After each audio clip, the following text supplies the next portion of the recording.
प्रश्न है बाल मनोविज्ञान का अर्थ स्पष्ट कीजिए। इसका उत्तर है मनोविज्ञान व्यावहारिक विज्ञान है।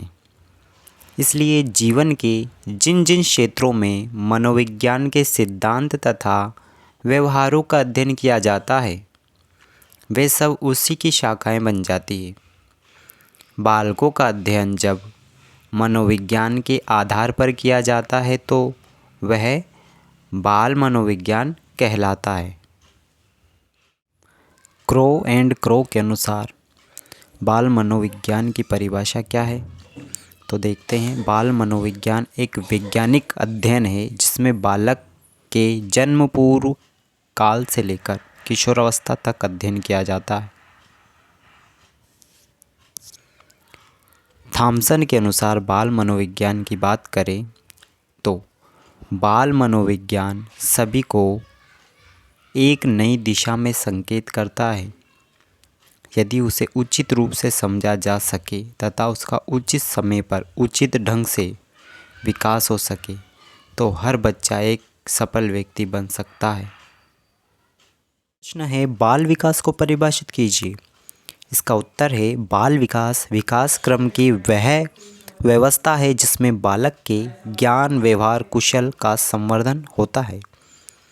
बाल विकास में अवलोकन आकलन व 5 विशिष्ट क्षेत्रों में विकास। 5 विशिष्ट क्षेत्र कौन कौन से हैं? गामक या क्रियात्मक, सामाजिक, संवेगात्मक, ज्ञानात्मक एवं संप्रेषण विकास सम्मिलित है। बाल विकास से आशय गर्भस्थ शिशु से किशोरावस्था तक होने वाले विभिन्न क्षेत्रों के विकास व अधिगम से है। विकास के विभिन्न चरण व क्षेत्र सर्वांगीण विकास में मील का पत्थर है।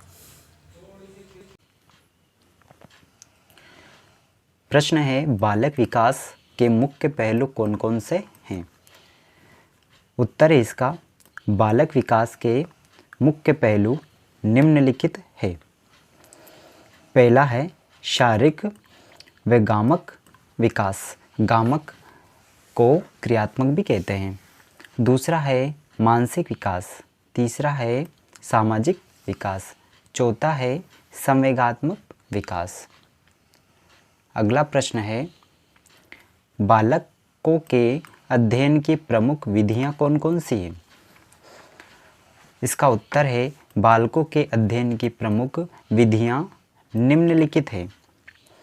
निरीक्षण विधि, प्रयोगात्मक विधि, व्यक्ति इतिहास विधि, विकासात्मक विधि, तुलनात्मक विधि, उपचारात्मक विधि, समाजमिति विधि, सांख्यिकीय विधि और क्षेत्र अध्ययन विधि। अगला प्रश्न है मनोवैज्ञानिक कॉल्सनिक के अनुसार विकास की अवस्थाएं बताइए। इसका उत्तर है कॉल्सनिक के अनुसार विकास की निम्नलिखित अवस्थाएं हैं। एक तरफ देखते हैं हम जन्म से पूर्व और दूसरी ओर गर्भाधान से लेकर जन्म काल तक। 3 से जन्म से पूर्व की बात करें तो 3 से 4 सप्ताह, इसको कहते हैं नवशैशव, न्यू इन्फेंसी। 1 से 15 माह तक आरंभिक शैशव, 15 से 30 माह अंतर शैशव, 2.5 से 5 वर्ष तक पूर्व बाल्यकाल और 5 से 12 वर्ष तक मध्य बाल्यकाल और 12 वर्ष से 21 वर्ष तक किशोरावस्था। अगले प्रश्न में देखते हैं हम, तो अगला प्रश्न है मनोवैज्ञानिक हरलोक के अनुसार विकास की अवस्थाएं बताएं। तो हरलोक के अनुसार भी विकास की अवस्थाएं देखते हैं हम, तो हरलोक के अनुसार विकास की निम्नलिखित अवस्थाएं हैं। गर्भाधान से लेकर जन्म तक और एक तरफ हो जाएगा गर्भाधान। तो जन्म से 14 दिन तक ये अवस्था कहलाती है प्रारंभिक शैशवावस्था। 14 दिन से 2 वर्ष तक उत्तर शैशवावस्था। 2 वर्ष से 11 वर्ष तक बाल्यावस्था किसके अनुसार है? हरलोक के अनुसार। 11 से 21 वर्ष तक किशोरावस्था, 11 से 13 वर्ष तक पूर्व किशोरावस्था, यानी किशोरावस्था से पूर्व का जो समय होगा, यहाँ पर 11 से 21 और यहाँ पर 11 से 13। बाद में बात करते हैं हम 13 से 17 वर्ष तक प्रारंभिक किशोरावस्था और 17 से 21 वर्ष तक उत्तर किशोरावस्था, यानी किशोरावस्था का उतराव वाला समय। अगला प्रश्न है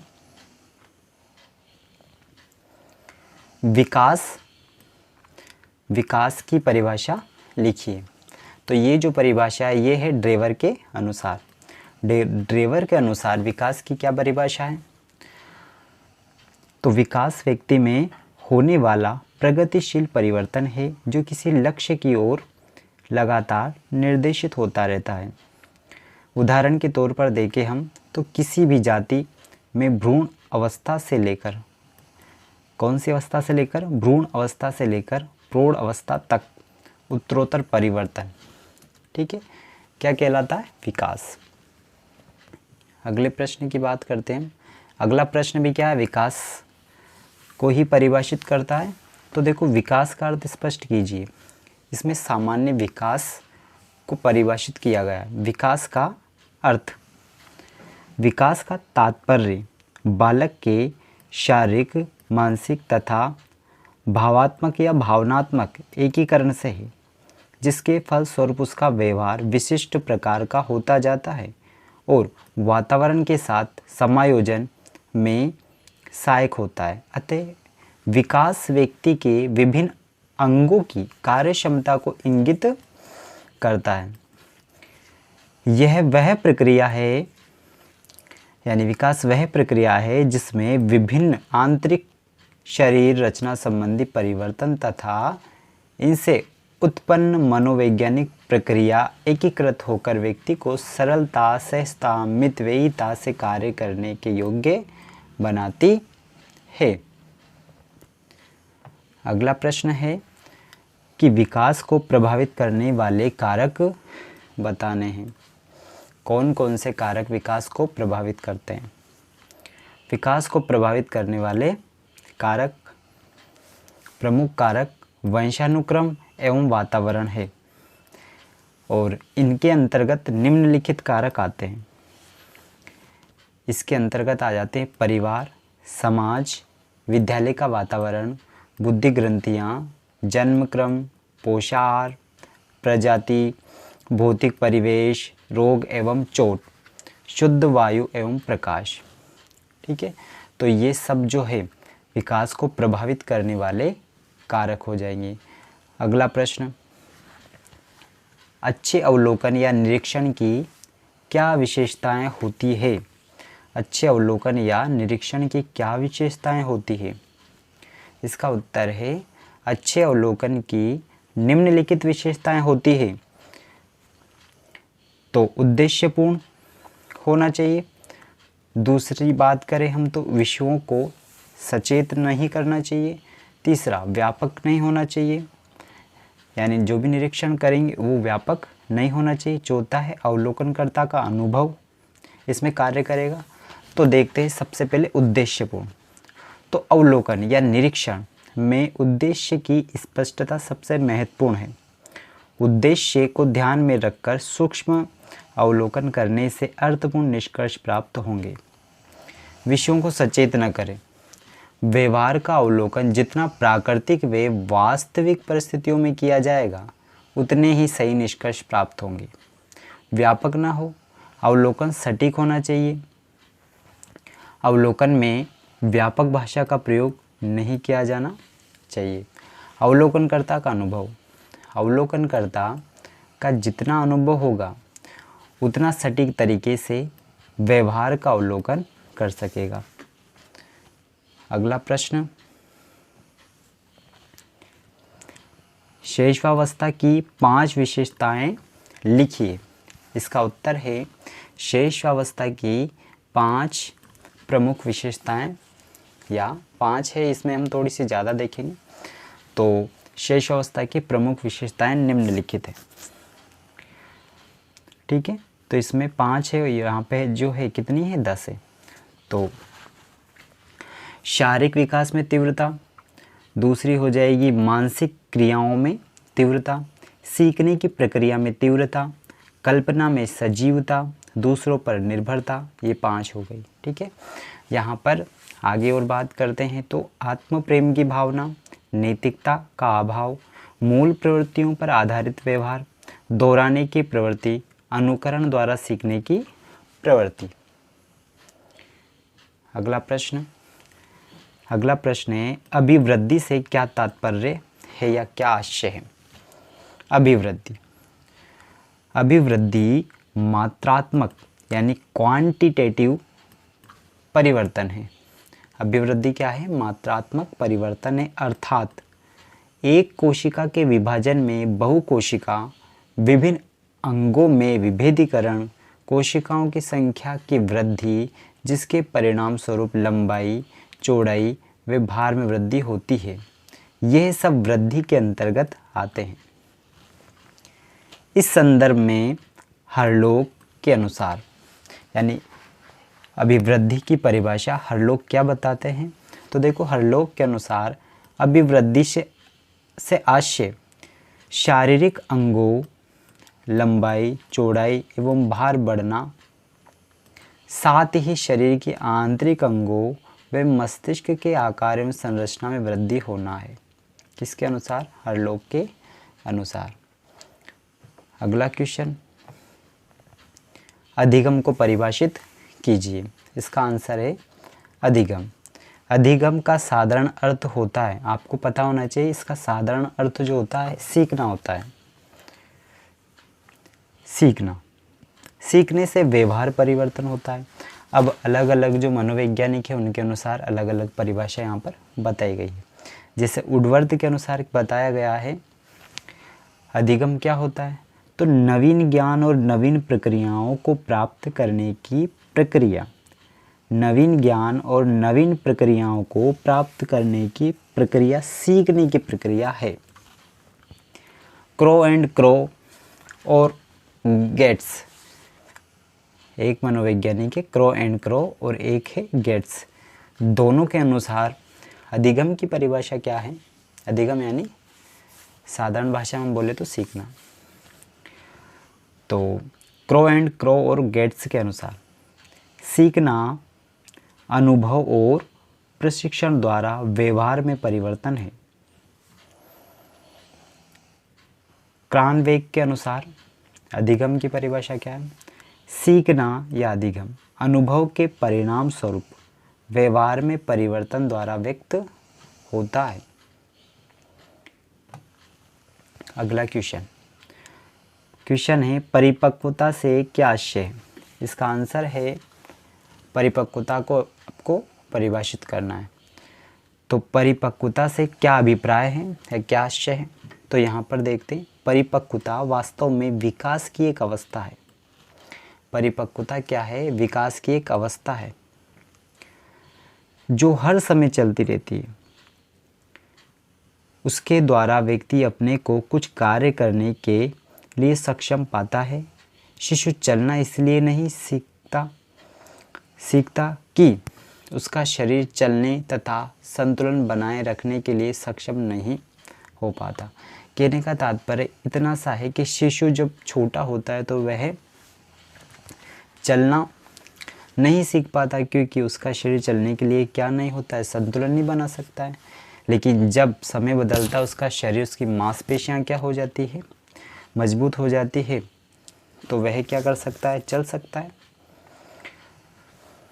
कालांतर में जब वह शारीरिक रूप से सक्षम हो जाता है तो चलना प्रारंभ कर देता है, जाहिर सी बात है। तो परिपक्वता से क्या अभिप्राय, इसका उत्तर इस प्रकार से हो जाएगा। अगले प्रश्न की बात करते हैं और इसमें थोड़ा सा और है आगे जो है परिपक्वता से ही संबंधित आगे परिभाषा जो है। परिपक्वता वास्तव में नवीन ज्ञान और क्रियाओं को सीखने की तैयारी का क्रम है। ठीक है, परिपक्वता वास्तव में नवीन ज्ञान तथा क्रिया को सीखने की तैयारी का क्रम है। बालक में अवबोध तथा परिपक्वता साथ साथ संपन्न होते हैं। अब बात करते हैं जर्शील्ड के अनुसार परिपक्वता की क्या परिभाषा है। तो परिपक्वता वह प्रक्रिया है जो प्राणी में क्रियात्मक तत्परता उत्पन्न करने की क्षमता उत्पन्न करती है। इस क्रिया में अभिवृद्धि तथा विकास के कारण हो रहे शारीरिक मानसिक परिवर्तन भी सम्मिलित हैं। ठीक है, आगे बात करते हैं हम अगले क्वेश्चन की। अब बात कर लेते हैं अधिगम। हमने अधिगम वाला प्रश्न कर लिया और परिपक्वता वाला प्रश्न कर लिया। तो प्रश्न है अब अधिगम और परिपक्वता में 5 अंतर आपको बताने हैं। तो एक पक्ष में लिख दिया परिपक्वता और एक पक्ष में अधिगम। कितने अंतर बताने हैं? 5। परिपक्वता की बात करें तो परिपक्वता जो होती है स्वाभाविक व्यवहार परिवर्तन है। स्वाभाविक व्यवहार परिवर्तन है। जबकि अधिगम की बात करें तो ये सप्रयास व्यवहार परिवर्तन है। दूसरा पॉइंट इसमें देखें हम तो परिपक्वता पर प्रजातीय प्रभाव होता है और अधिगम पर वैयक्तिक प्रभाव होता है। अभ्यास, परिपक्वता में अभ्यास आवश्यक नहीं है जबकि अधिगम में अभ्यास आवश्यक है। परिपक्वता निश्चित आयु तक आती है जबकि सीखना या अधिगम जीवन पर्यंत होता है। परिपक्वता प्रेरणा से प्रभावित नहीं होती। परिपक्वता प्रेरणा से प्रभावित नहीं होती, अधिगम प्रेरणा से प्रभावित होता है। अगले प्रश्न की बात करते हैं। वंशानुक्रम का अर्थ स्पष्ट कीजिए। वंशानुक्रम का अर्थ आपको बताना। वंशानुक्रम कहते किसे? इसका आंसर होगा साधारणतया लोगों का विश्वास है कि जैसे माता पिता होते हैं वैसी उनकी क्या होती है? संतान होती है। इसका अभिप्राय ये है कि बालक रंग, रूप, आकृति आदि में माता पिता से मिलता जुलता है। दूसरे शब्दों में उसे अपने माता पिता से शारीरिक व मानसिक गुण प्राप्त होते हैं। माता पिता से ही नहीं बल्कि बालक को उनसे पहले के जो पूर्वज है जैसे दादा दादी, नाना नानी, ठीक है, इसमें और भी आ जाएंगे भुआ, ठीक है, इत्यादि से भी अनेक शारीरिक व मानसिक गुण प्राप्त होते हैं। इसी को हम वंशानुक्रम, वंश परंपरा, पैतृकता, आनुवांशिकता आदि नामों से पुकारते हैं।